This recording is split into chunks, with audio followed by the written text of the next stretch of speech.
Right, for more on this story, joining us live from Liverpool in the UK is Francesco Rizzuto. He's a professor of European law at Liverpool Hope University.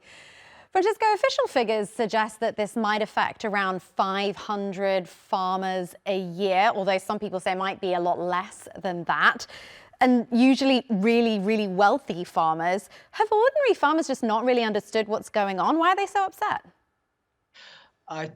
Good afternoon, by the way. Yes, it's very interesting, isn't it? In Paris and elsewhere in Europe, they're protesting about a free trade agreement with South America that really will threaten, if it goes ahead the way it is currently, their livelihoods. In the United Kingdom, the farm lobby has been hijacked by a TV personality, Mr. Clarkson, who basically got into farming in order to avoid paying taxes. The government has changed the rules, and eventually, not immediately, they will have to pay inheritance tax of 20% when the rest of us over a certain sum have to pay 40%.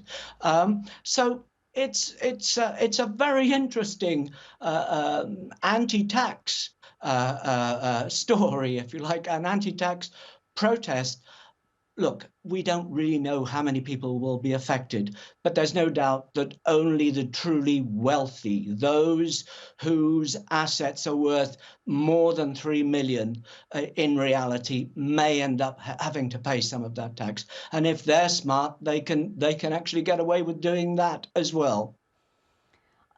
I suppose what comes to mind is, isn't the problem really in the UK that both the buyers of agricultural products, so supermarkets and consumers, just don't want to pay a fair price, which means that many farmers are left in poverty? And I mean, you mentioned the protests also going on in Europe. We've seen quite a few of those.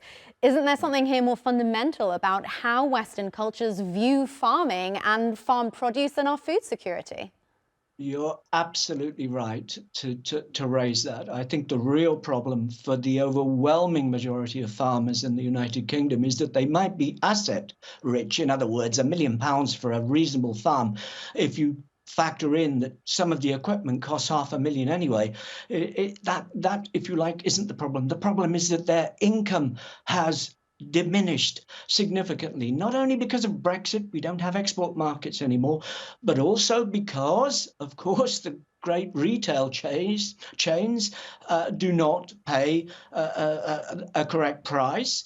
And of course, consumers don't want to pay more for their food as well. So that's the underlying problem, that incomes in the farming communities for most people have actually reduced. Some people said maximum of 50,000 a year, but that's not profit, by the way. That's just cash flow coming in. So the profit margins on that would be significantly less. So that's the problem.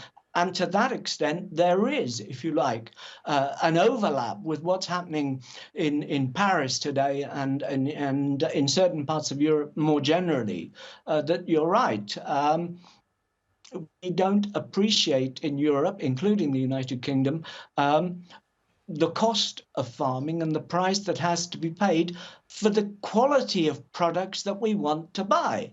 And I think that the problem in Europe is that, of course, the farmers are afraid that with this free trade agreement with Mercosur, the South Americans, they will be able to export to us in Europe and presumably partly in the UK. And by the way, that's going to be another problem with UK's relationship with the United States.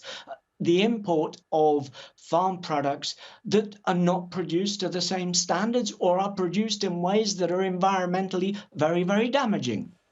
You know, we talk about the chloroform, what is it, the chloroform chicken. I don't eat chicken, so I'm not too bothered about that, but I'm sure a lot of people are. Yeah, you're right. Nevertheless, the use of harmful pesticides, for example, might be one thing. Francesco Rizzuto from Liverpool, thank you so much for coming on the News Hour.